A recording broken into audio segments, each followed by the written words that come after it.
My own son looked me in the eye and said, "Dad, you're not invited to Christmas this year." His wife smirked while her parents took my place at the table I had paid for. I walked out without a word, but inside, my heart cracked. After decades of $2, $500 mortgage payments, I realized I had become invisible in my own family. That night, sitting alone with a stack of receipts, I made a silent decision. If I wasn't welcome at their Christmas, maybe I shouldn't keep paying for their roof. And when the bank called about forged papers in my name, I knew this fight was only beginning. Want to know how far a father's silence can shake a family built on lies? Stay with me until the end of this story, then tell me the city you're watching from. The cold air of December bit softly at my cheeks as I stepped onto the porch of my son's house. Christmas lights glittered along the edges of the roof, blinking in cheerful red and green, but they felt oddly distant, almost artificial. For years, these lights had meant warmth, family, and the laughter of my late wife, Sophia, guiding us through the holidays. Now, stepping inside, the feeling was different, too polished, too perfect, and strangely cold. Inside, the living room glowed with expensive decorations, ornaments that must have cost a fortune. I recognized none of it. Sophia's hand had always leaned toward the simple, the handmade wreaths, the stockings she had sewn herself. Here, it was as though someone had replaced our family's story with a catalog. Marla's voice filled the room, sharp and commanding, telling everyone where to sit, what to drink, even how to laugh. She barely glanced at me, as though I were an afterthought, a guest no one had invited but had shown up anyway. I stood in the corner, taking it in quietly, my coat still draped over one arm. Darrell avoided my eyes, busying himself with pouring wine. His silence was louder than Marla's chatter. I tried to hold on to the memories of past Christmas mornings, when he and his sister used to race down the stairs to see what Sophia and I had placed under the tree. The sound of their young voices had once filled this season with joy, but now the air was different, thicker, heavy with something unspoken. Marla smiled too widely when she finally addressed me. "This year will be different," she said, her tone casual but edged. I caught the subtle pause after the word different.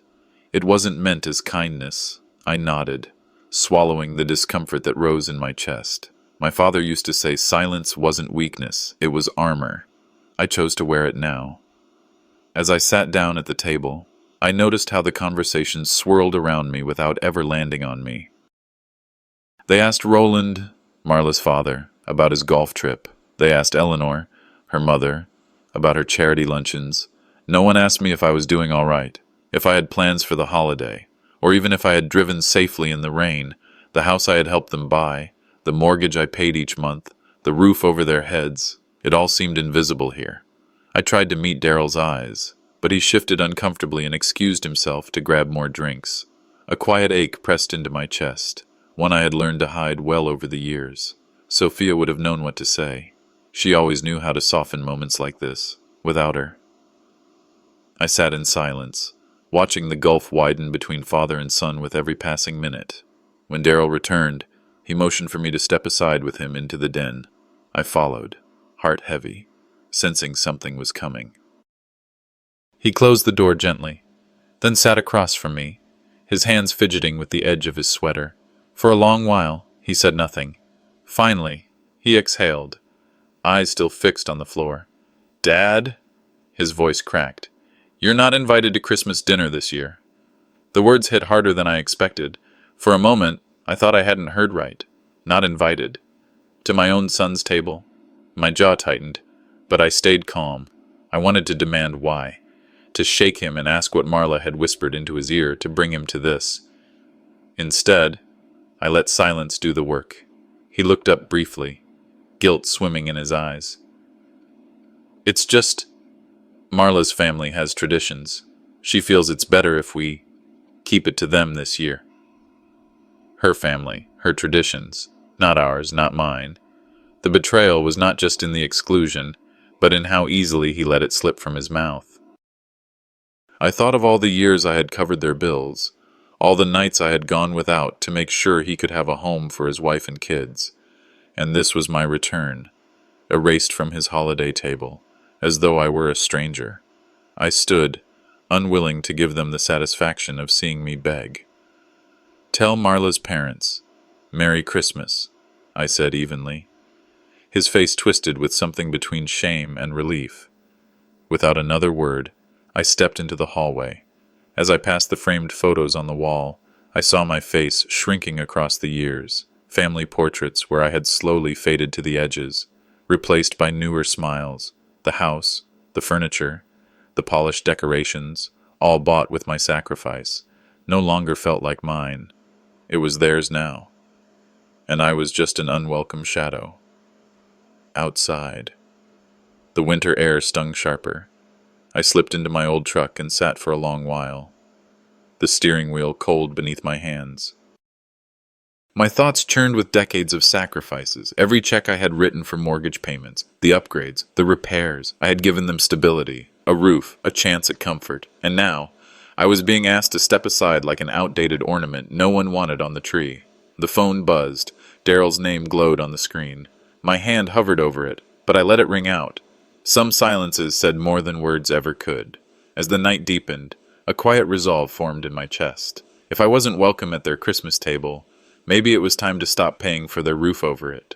The following morning, sunlight crept through the blinds of my small bedroom, slicing across the wooden dresser where I'd stacked envelopes over the years. The sting of last night still lingered like smoke in the lungs.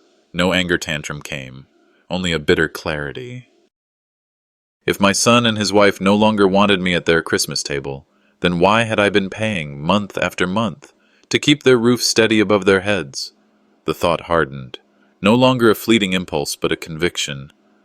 I shuffled toward the kitchen and pulled open the old drawer where I kept bank records.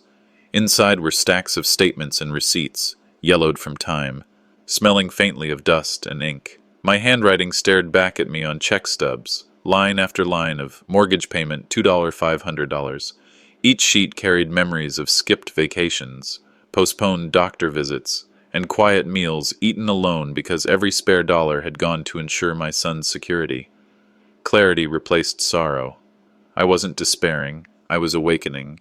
Later that day, I stopped by Daryl's house with the pretense of dropping off a tool I'd borrowed long ago.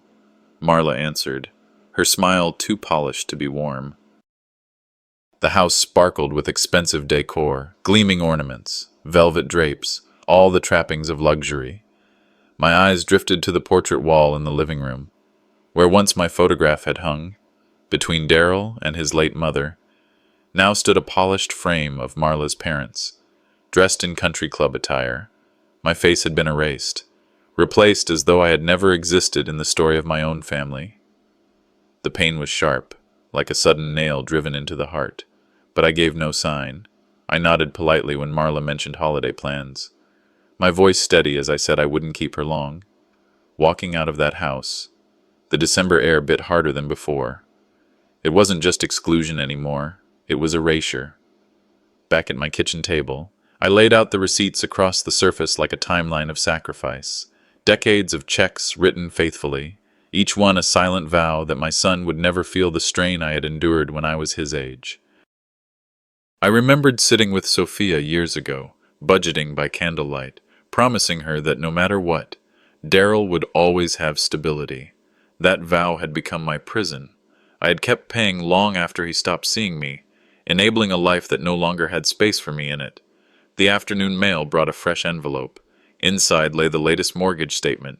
The usual $2,500 was there, but new charges bloomed in the corner. Administrative fees. Late penalties, I knew weren't mine. My chest tightened.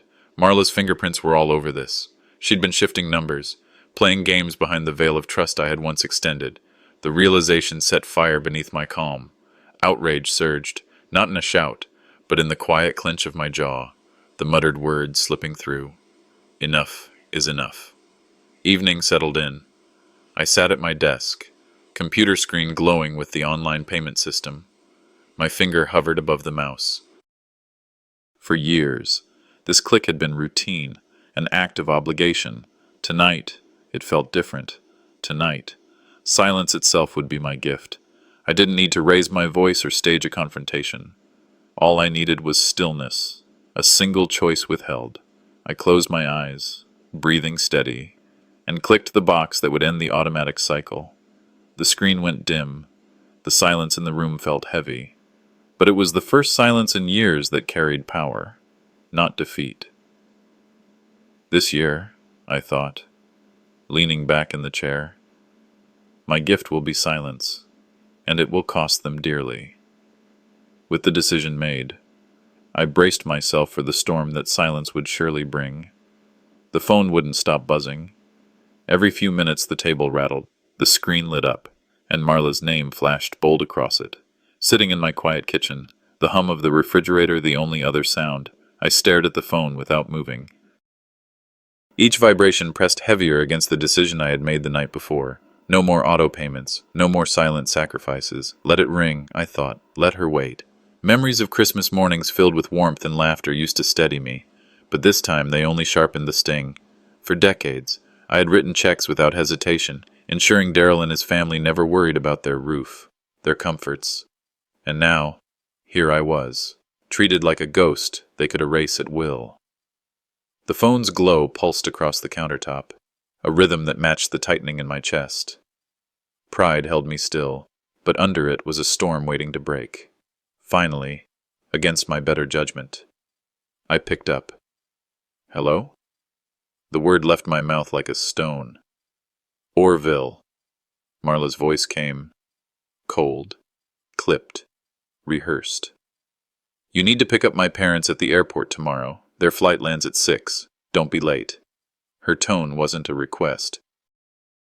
It was an order, and one I was expected to obey without question. The audacity, the entitlement, it cut deeper than I expected. For a moment I thought of replying, reminding her whose name had been on every mortgage check for decades. Instead, I let silence hang, and then, with a steady hand, I pressed the red button. The line went dead. No argument, no explanation, no apology. My refusal was its own act of rebellion. The quiet in the room felt heavier, but it was mine, chosen and deliberate. As dusk settled, I stepped outside to fetch the mail. Across the street, Calvin Mercer waved from his yard. His easy stride carried him over, and soon we stood by the mailbox, small talk spilling out about the weather, the neighborhood, the Christmas lights going up. Then, with a pause that felt heavier than the chill in the air, Calvin lowered his voice. Didn't see you at the Whitman's gathering. Everything all right? For a second, shame burned hot. Words fumbled at the back of my throat. Just not this year, I muttered, trying to sound casual. Calvin's eyes studied me, kind but probing. He didn't push, but something in his look told me he knew more than I wanted him to. Beneath the embarrassment, a small ember of gratitude sparked. At least someone still noticed whether I was present or not. Back inside, the avalanche began. One call after another, 20, 30, all from the same number. Then the text followed, sharp words written without care. Irresponsible. You're letting us down. This is on you. Each buzz felt like a hammer, pounding into my chest. I sat at the kitchen table, staring at the phone as though it were alive. Finally, I reached out, turned the phone face down. The vibrations continued, muffled now, the light blocked. For the first time, anger outweighed sorrow. Enough of being the punching bag in my own family. Sitting alone in the dim light, a whisper slipped past my lips. I raised my son, not her. The words carried more conviction than I expected. They steadied me as I looked again at the stack of mortgage receipts on the counter. Proof of years that belonged to me, not her family's ledger. The phone lit up once more, this time with a name that pierced deeper. Daryl. My boy. My thumb hovered over the green button. The hesitation thick as fog. His voice used to mean safety, laughter, family. What would it sound like now? The glow of the computer screen filled the room, washing over my desk with a cold, bluish light. My finger hovered above the mouse, trembling slightly, caught between years of habit and the urge to finally break free. For decades, I'd written checks, signed slips, kept the mortgage alive as if it were my own burden. The rhythm of responsibility had become second nature. Yet the echo of Marla's voice from the other day, sharp, commanding, dismissive, kept replaying in my mind. "Pick up my parents," she had said. Like I was a driver she could summon. That tone lingered, feeding the fire that now burned beneath my hesitation. I stared at the small button on the screen. Cancel auto payment. It wasn't a big thing, not in the digital sense, just a click. Yet to me, it was a severing, a cut deeper than any knife could make, one that would slice through years of sacrifice and unspoken loyalty. The breath caught in my chest as the cursor hovered. For a moment, I thought of Daryl when he was young, how he'd hug my leg before school, his lunchbox clutched tightly in his hand. I thought of Sophia's quiet smile when we first bought the house, her joy at the promise of stability. Then the image warped into Marla's smug grin, her presence overtaking the walls I had paid for. My hand steadied, I pressed down, the screen shifted. Confirmation. Auto payment disabled. Relief washed over me like a tide, mingling with a spark of defiance I hadn't felt in years. My silence would be my rebellion. My absence from their Christmas table mirrored now by my absence on their mortgage ledger. No fanfare, no announcement. Just the cold weight of reality they'd have to face without me carrying the load. Almost as if the system itself tattled on me. The phone buzzed before I could even close the laptop. Marla's name lit up the screen, bold and glaring. I watched it, let it hum across the desk, and then fade to silence. Seconds later, the screen lit again, this time Daryl's name.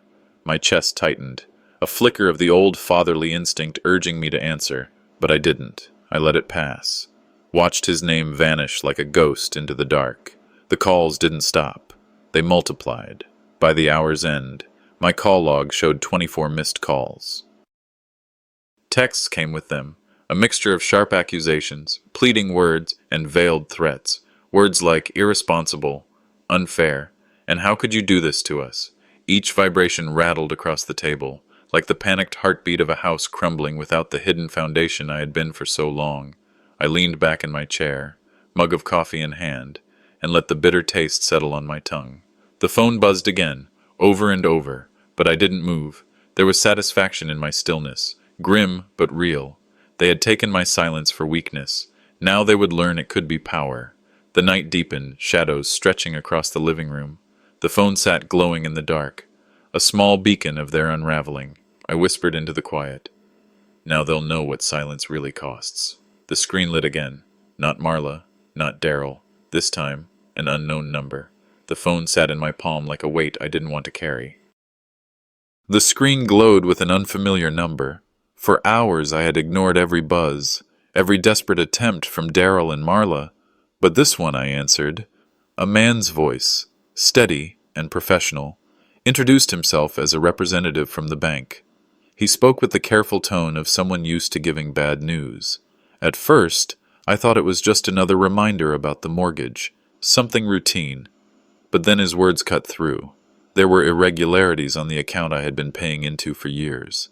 Suspicion crawled under my skin. I leaned back in my chair, listening harder, the silence in the house pressing down on me. He explained that certain payment records didn't align, that documents linked to my contributions had been adjusted. Adjusted. That was his polite word. Tampered was the truth. I felt the sting of dread run straight through my chest. All those checks, all those months of scraping by so Daryl's family could have comfort, suddenly looked like a trail leading to someone else's gain. The man continued, his voice like a steady drumbeat. Funds I had sent might have been rerouted. He couldn't say more without an investigation, but the signs were clear. My name, my sacrifices, were tied to accounts that bore edits and initials I didn't recognize. The realization burned, slow and steady. Marla. She had always insisted on handling the little things, urging Daryl to let her manage the paperwork, brushing me off when I asked too many questions. And now here it was, proof that her hands had been all over what should have been sacred between father and son. Anger didn't explode. It simmered, thick and hot. My trust, stretched across decades, had been folded up and crumpled into a stack of manipulated forms. What had once been pride, that my son's family lived under a roof I helped hold up, now turned bitter in my mouth. I thanked the man, my voice level, though my pulse thudded. He offered to send copies of the irregularities. I gave him my address and hung up, staring into the dark. The sound of my own breath filled the room, sharp and uneven. Memories tumbled back. Marla waving me off at holiday dinners whenever I asked about bills. We've got it covered. Orville, just keep doing what you do. Daryl, shifting in his seat, silent. The way she discouraged me from contacting lenders directly, saying it would confuse things. The puzzle pieces slid into place. I had been ushered out of my own son's affairs, one small detail at a time, and I had let it happen. Self-reproach dug deeper than their betrayal, because I had chosen convenience over vigilance. Still, that night, the anger outweighed the shame. Betrayal sharpened me. The next day, I stepped outside to fetch the mail. Calvin Mercer, my neighbor, waved from across the street. He ambled over, casual as always, but his eyes studied me.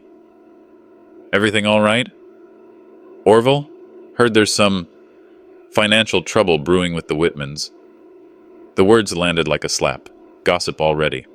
And I didn't need to ask where it came from. Marla had been talking. She was already weaving her version of the story, shaping how the neighborhood would see me. I forced a polite smile, the kind meant to end conversations quickly. Don't believe everything you hear, Calvin. But inside, I burned. If she could spread whispers this fast, she could bury me before I even made a move. My silence was no longer just dignity, it was a weapon she was trying to steal. That evening, a packet arrived from the bank, copies of statements, marked and annotated, laid across my table. I stacked them carefully, sliding them into a folder, then locking it in the bottom drawer of my desk. They were mine now, my shield, my evidence. I wasn't ready to confront them. Not yet. Strategy required patience. Let Marla think her plan was working. Let her believe I was too old, too tired, too blind.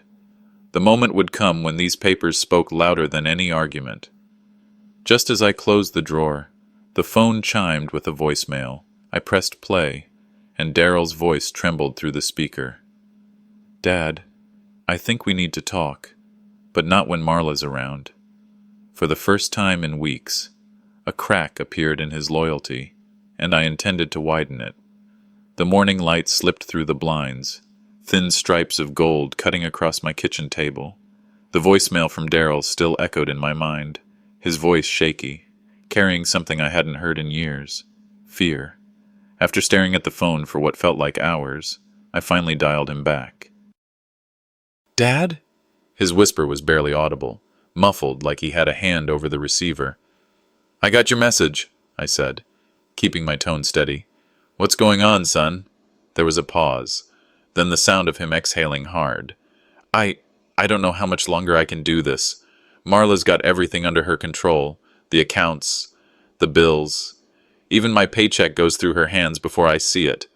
I thought it was just help at first. But now... His voice broke off. I feel trapped. A strange mix of relief and sorrow welled up. At last, the son I raised was speaking, not the puppet she turned him into. Daryl, I began carefully, you don't have to live like... A sharp click cut through the line, then her voice, cold, precise, unmistakable. Orville, Marla said, not even bothering with pretense. You need to stop meddling in things that don't concern you. This is our household. You had your time.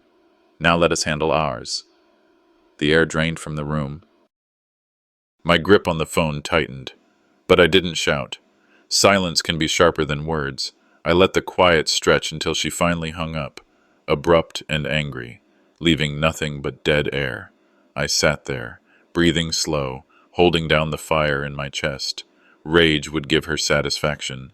Silence was my choice. It unsettled her, and she knew it. The kettle whistled on the stove, breaking the stillness. I poured a cup of coffee and sat by the window. Outside, little Lucy Mercer skipped across her yard, chasing bubbles with a laugh that carried like music. For a moment, my bitterness eased. Her innocence was a reminder. Life still had honest joy, untainted by power games. But the warmth didn't last. Evening shadows stretched long when I heard the scrape at my front door. I opened it to find nothing but an envelope lying on the mat. No return address. Just my name scrawled across the front. Hand steady. I tore it open. Inside were mortgage documents, pages I knew too well. But this time, my signature stared back at me in strokes I had never written. Forged. Altered. Violated. The edges of the papers trembled in my grip, but my voice stayed low, steady as stone. So, it's war they want. The evidence was now in my hands. They thought they could bury me in silence, but they'd just declared battle. The manila folder sat heavy in my hands as I walked into the lawyer's office that evening. The cold Sacramento air clung to my coat, but it was the weight of betrayal that chilled me deeper. Across the polished oak desk, the lawyer adjusted his glasses, scanning the forged mortgage papers I had slid toward him. His brow furrowed. "Mr. Bennett, this isn't just a misunderstanding. This is fraud, but if they move quickly, they can make it look like you willingly signed away your rights." The words landed hard. Fraud was one thing. Having my sanity and competence questioned was another. My throat tightened at the thought of Marla twisting my sacrifices into some story of an old man slipping into confusion. I pressed a palm against the folder. "So, what do I do?" The lawyer's tone was steady, clinical. "Prepare for a fight. Gather every receipt, every proof of payment you can, and brace yourself. If they've started this, they've likely built a narrative already." Anxiety coiled tight in my gut, but under it, resolve stirred. I wasn't going to be erased quietly. By the time I left his office, the city lights shimmered against wet pavement, and I realized the trap had already been set.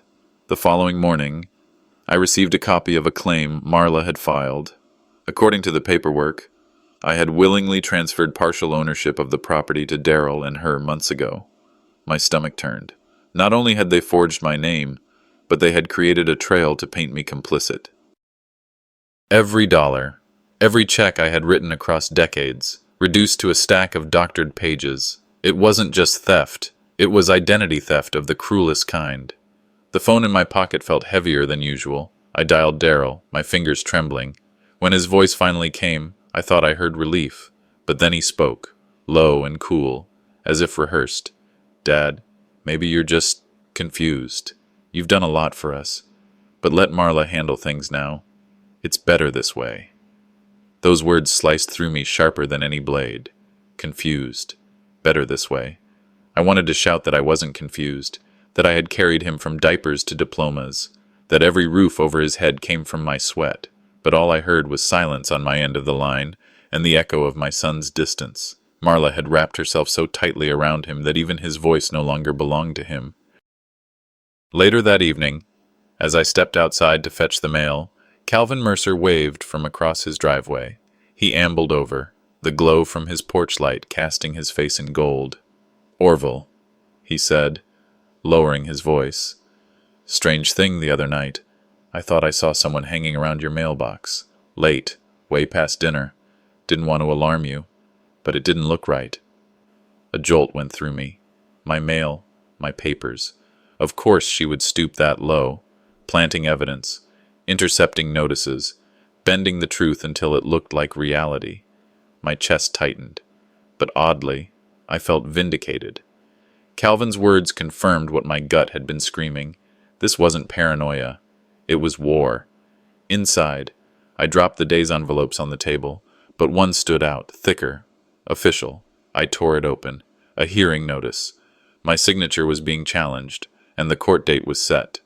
My hand clenched around the paper until it crumpled. The lawyer's warning rang clear in my head. They were moving fast, and they wanted me silenced. I set the letter down, the tremor in my hands giving way to steadiness. "If they want to fight in court, I muttered into the empty kitchen. "I'll be ready." The shadows in the room seemed to lean closer, as if listening, as if bearing witness to the storm about to break.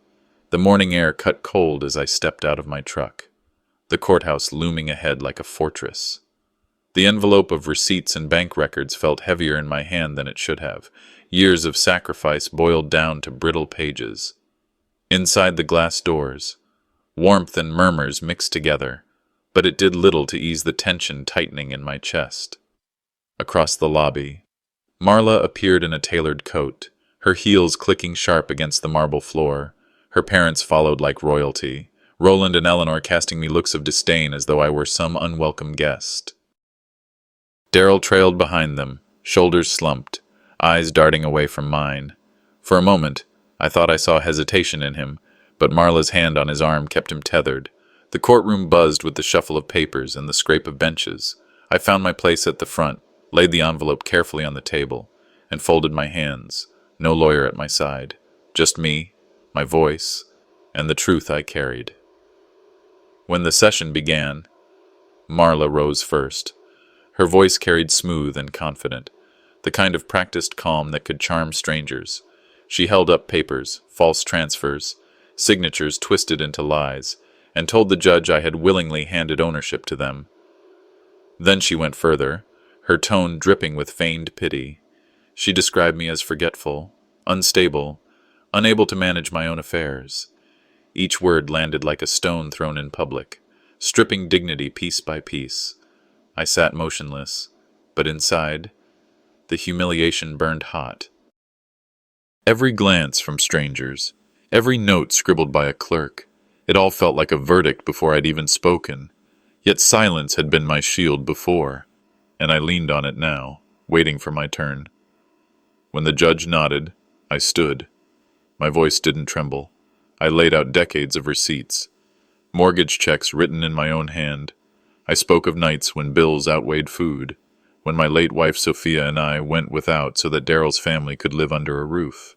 "These papers," I said, holding them steady, "aren't just numbers. They're my life's work, every month, year after year, to keep that house standing." The courtroom stilled. Even Marla's polished mask flickered for an instant. I slid the bank statements forward, each one a piece of truth she couldn't erase with a story. Then, unexpectedly, another voice joined mine. Calvin Mercer, my neighbor, was called to the stand. He looked out of place in his worn jacket, but his words cut through the air. He spoke of nights seeing figures near my mailbox, of whispers passed around the neighborhood about Marla's grip on finances. His testimony was simple, but it cracked the shine of her narrative. I wasn't the only one anymore. For the first time in weeks, the weight on my shoulders lightened. I wasn't standing completely alone. Calvin's words gave shape to suspicions I had carried in silence. The judge leaned forward, eyes narrowing at Marla. "These signatures require further examination," he said. "Until then, no transfer is valid. A deeper investigation will be ordered." Marla's jaw tightened, her polished veneer slipping just enough for the room to see. Darrell sat frozen, caught between her shadow and the truth unfolding in front of him. I exhaled, long and steady. Victory hadn't come. Not yet. But momentum had shifted. And momentum, I knew, was more dangerous to Marla than any verdict today. The aisles of the grocery store felt unusually heavy with whispers. As I reached for a loaf of bread, I caught a couple of familiar neighbors lowering their voices the moment they saw me. They weren't whispering about me, though Marla's name carried through the hum of conversation. Calvin Mercer, standing a few feet away with a basket of oranges, leaned closer and murmured, "People are starting to see her for what she is. Orville, that courtroom performance of hers didn't fool everyone." His eyes carried a quiet encouragement, and for the first time in weeks, I didn't feel like the invisible man in my own community. Vindication crept in, though bitterness still clung to it. The cracks widened when Darrell appeared at my doorstep later that week. His shoulders slumped, his eyes rimmed with fatigue. He lingered in the doorway, as if unsure whether he was welcome. "Dad," he said softly, "I don't know what to believe anymore." His words sliced through me more than Marla's accusations ever had. He was torn, a man split between the woman he married and the father who raised him. Anger welled up in me at his weakness, yet compassion tugged just as hard. My voice betrayed both when I answered. Son, belief isn't about who shouts the loudest. It's about who has stood by you all your life. He looked away, and the silence between us said more than words ever could. Outside, the neighborhood glowed with Christmas lights strung across rooftops. Inside my home, the decorations felt more like shadows. I pulled out the old box of ornaments Sophia and I once hung together. Some were cracked, paint faded from years of use. As I hung them alone, the faint glow of colored bulbs cast a ghostly reminder of what family used to mean. The holiday spirit had become a cruel echo, mirroring the fractures within my own bloodline. It wasn't long after that I crossed paths with Eleanor Vickers. She didn't waste time cutting deep. With a frosty smile, she said, "Orville, maybe it's time you admit you're too old to manage money. Let the younger generation handle things." The remark stung, not because of its cruelty, but because it reflected Marla's venom through another voice. Eleanor's words spread like a chill, reinforcing the division between those who sided with Marla's polish and those who doubted it. That evening, as I checked my mailbox, an envelope slipped against my fingers. No return address, no handwriting I recognized. Inside, a single note read, "You're not fighting alone. Watch closely at the next meeting." My heart thudded harder than it had in days. For the first time, I felt hope stir, a current of resistance running just beneath the surface of Marla's control. The knock came just as dusk was sinking over the quiet street. For a moment, I thought it might be another delivery, or perhaps Darryl trying again, but when I opened the door, Calvin Mercer stood there, his breath misting in the cold air, a folder clutched tight in his hands. "I think it's time you saw this," he said, stepping inside without waiting for me to invite him. He set the folder on my kitchen table, pushing it toward me like it weighed 1,000 pounds. I pulled it open with a slow hand. Bank statements, mortgage slips, transfers I didn't authorize, my name stamped on pages I had never signed. The blood drained from my face as I realized exactly what I was looking at. "I left you that note," Calvin admitted. His voice carried both shame and resolve. "I should have spoken sooner, but I was afraid. Marla, she's clever, knows how to twist a story until everyone questions their own memory. I let her pull the wool over my eyes too long, but I can't stand by any longer. Not after what she's done to you." The words landed like stones. For weeks, I'd been carrying the weight of betrayal alone, doubting if anyone else could see through her mask. And here, finally, someone did. I wasn't fighting in the dark anymore. Before I could answer, footsteps creaked outside.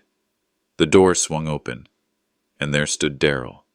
He froze when he saw the spread of documents across the table. His eyes flicked from me to Calvin, then back again. Suspicion etched deep in his face. "What is this?"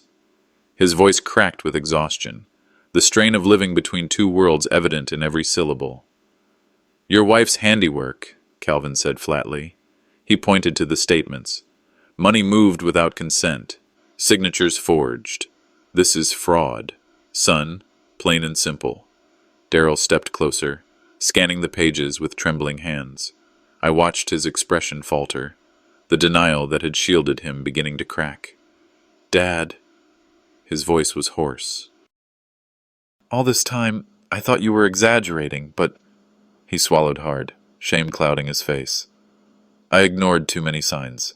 She always told me it was under control, that you were just confused." The words cut sharper than the documents themselves. My own flesh and blood had doubted me, siding with her polished lies.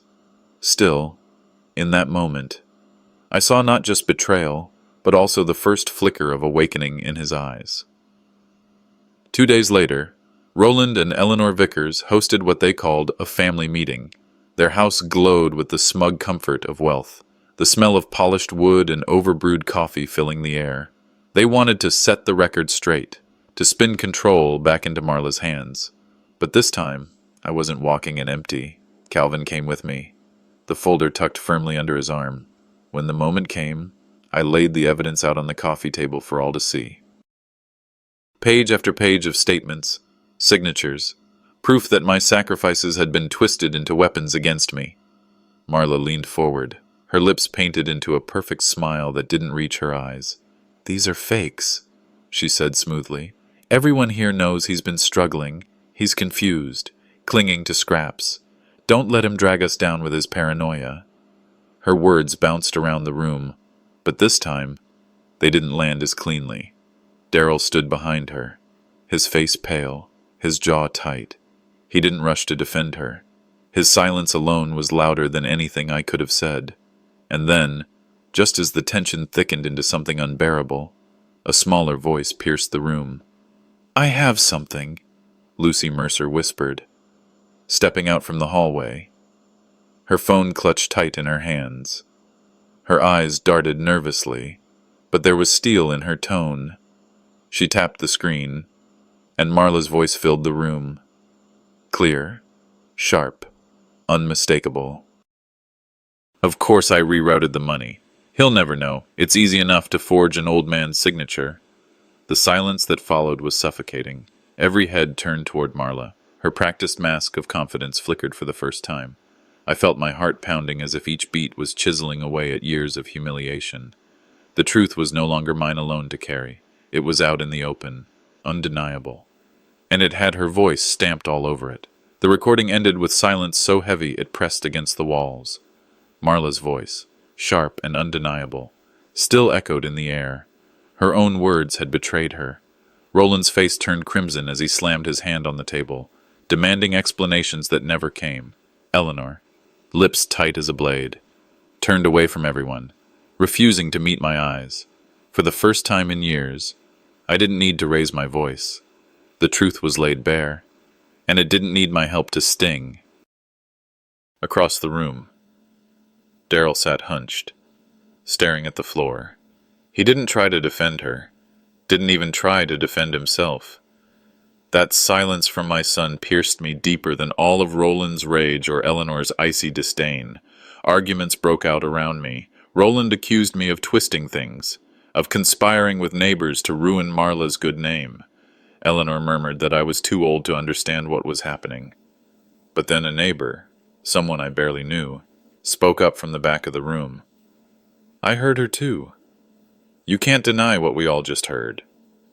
A few others nodded. For once, the weight didn't rest on my shoulders alone. I stood there quietly, letting their words collide with one another.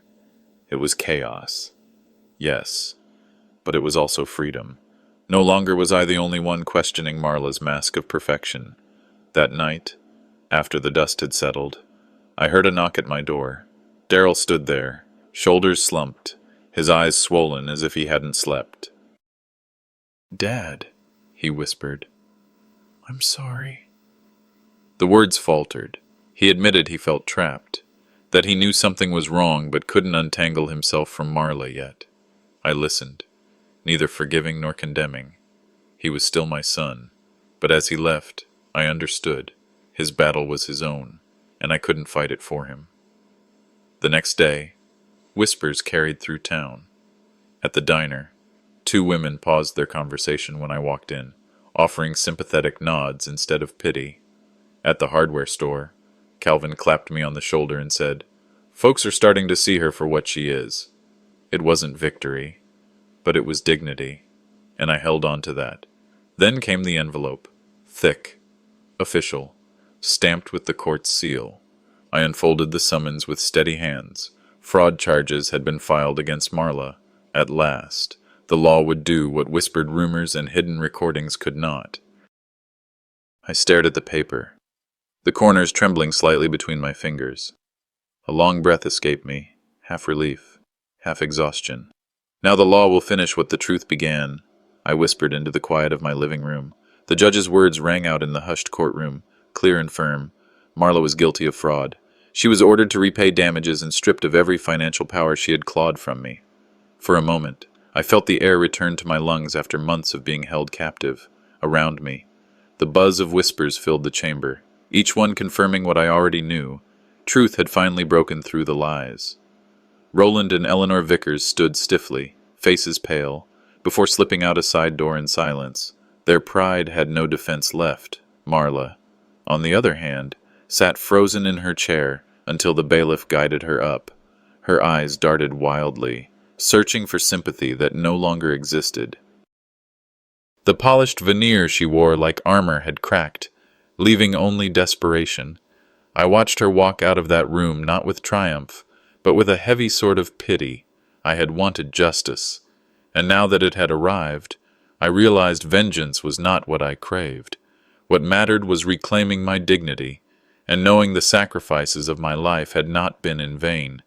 Darrell lingered, shoulders slumped as though the weight of the world pressed down on him. When he finally stepped toward me outside the courthouse, his voice was hoarse. "Dad, I don't even know where to begin. I let her turn me against you. I let her blind me." His eyes brimmed with shame. I looked at him, seeing not the boy I had raised, but a man broken by his own choices. Still, he was my son. Respect is not a gift. Son, it's something you earn back one step at a time. If you're willing, there's still a road forward. The relief in his face was raw, but I held back, careful not to make promises too easily given. Healing would take time. That evening, as I walked through the courthouse doors into the cool December air, I was greeted not by silence, but by nods and quiet words of encouragement. Neighbors who once whispered now met my eyes directly. Calvin Mercer was there with his granddaughter Lucy, both smiling gently. They invited me to join them for a New Year's toast. Sitting with them later, the clink of our glasses was simple, almost ordinary, but to me it carried the weight of renewal. For the first time in years, I felt seen again, not as a burden, not as someone fading into the background, but as a man who had stood firm. In the quiet of my home, I reflected on what the fight had taught me. Silence is not weakness. Standing firm is not cruelty. Justice is patience sharpened by truth. I thought of every elder who had ever been told their voice didn't matter, who had been made to feel small in their own families. To them I would say, never let your age be mistaken for surrender. As the new year crept in, I carried not just the scars of betrayal, but also the hope of redemption. My son had a chance to rebuild, and I had reclaimed the roof over my head and the dignity in my name. The lesson was clear. Betrayal can come even from those closest to you, but so too can redemption, if one has the courage to stand.